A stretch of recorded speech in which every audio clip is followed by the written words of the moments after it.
जी हिकु ॾींहुं अॻु जेको आहे ख़ैरपुर जे अंदरि सखरवासी वापारी राजा किशन चंद खे बेदर्दीअ सां हथियारबंदनि जे तरफ़ां क़तल कयो वियो। उन वाक़े जे हवाले सां असीं वारसनि सां ॻाल्हाईंदासीं त उहे जेके आहिनि उन क़तल बाबति छा था ॿुधाइनि ऐं जेको पुलिस जे तरफ़ां इन मामले ते जेका क़दम खयां आहिनि उन्हनि मां हू मुतमिन आहिनि या नाहिनि। असांखे इहा त ख़बर न पई आहे त वाक़ियो पेश छाजे करे आयो। अगरि जेकॾहिं का अहिड़ी ॻाल्हि हुजे हा असां उन्हनि सां गॾु हूंदा हुआसीं त उहो असां सां ज़रूरु कोई डिस्क्लोज़ करे हा की कंहिं बि क़िस्म जी का थ्रेट आई आहे ॿियो कोई मसइलो आहे या इंटरनल कोई पर्सनल मसइलो आहे। पुलिस जो असां सां सुठो तावन आहे।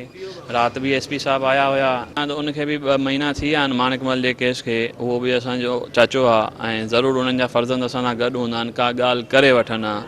लेकिन उहो बि अञा ताईं काई ख़बर न पई आहे ऐं न ई अहिड़ो को सीन थियो आहे। वञण वारी शइ त हाणे हली वई लेकिन उनजो इंसाफ़ त थियणु खपे की भई चलो ठीकु आहे अॼु असां सां गुज़री आहे सुभाणे ॿिए कंहिंसां त इहा शइ न थिए। खैरपुर जो एसएसपी साहब जो आहे उनजी बिल्कुलु दिलचस्पी आहे बिल्कुलु असां तावन कयो अथईं। एविडेंसिस मौक़े तां कलेक्ट करणा हुया उहे असां करे चुका आहियूं। कुझु शयूं अंडर प्रोसेस आहिनि जेके टेक्निकली ऐं ह्यूमन इंटेलिजेंस जे हवाले सां इन खां पोइ ई असां का हथमी राय उहा क़ाइमु करे सघंदासीं त ही कहिड़ी वजह सां ही क़तल थियो आहे ऐं छा हुन जा कारण हुया। अहिड़े क़िस्म जा जेके ब्लाइंड केसिस हूंदा आहिनि उन्हनि में इट्स टाइम टेकिंग प्रोसेस।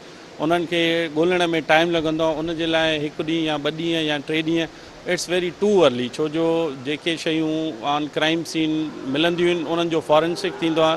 उन फॉरेंसिक्स जे बुनियाद ते ई क़ातिल ताईं पहुचबो। कैमरामैन जावेद घुनियो सां गॾु मोड़ो महर, सिंध टीवी न्यूज़, सखर।